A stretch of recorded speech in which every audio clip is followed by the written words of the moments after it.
પશ્ચિમ બંગાળના મુખ્યમંત્રી મમતા બેનર્જીના પુતળાનું દહન કરવામાં આવ્યું।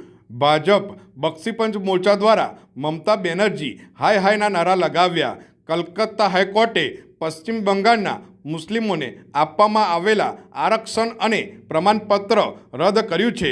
હાઈકોર્ટના નિર્ણયને મમતા બેનર્જીએ અસ્વીકાર કર્યો છે, જેનો વિરોધ ભાજપ બક્ષીપંચ મોરચા દ્વારા મમતા બેનર્જીનો વિરોધ કરી વુડા સર્કલ પાસે પુતળા દહન કરાયું। વડોદરા શહેર બક્ષીપંચ મોરચો પ્રમુખ રસિકભાઈ પ્રજાપતિ, બકુલભાઈ પારેખ, પિયુષભાઈ રાણા, કનુભાઈ રબારી, ચંદ્રેશ રાણા, ચેતન રાણા, મેહુલ રાવળ ભેગા થઈ પાદરા વુડા સર્કલ પાસે મમતા બેનર્જીનું પુતળું સળગાવી મમતા હાય હાયના સૂત્રોચ્ચાર કર્યા।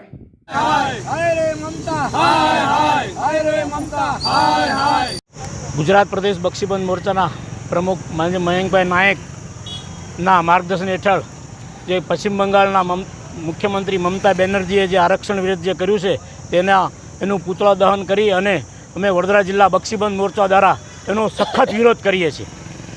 આજ રોજ પાદરા તાલુકા ખાતે વડોદરા જિલ્લા ભારતીય જનતા પાર્ટી બક્ષીપંચના પ્રમુખ રસિકભાઈ પ્રજાપતિ, કોષાધ્યક્ષ ચંદ્રેશ રાણા, પાદરા તાલુકા નગરના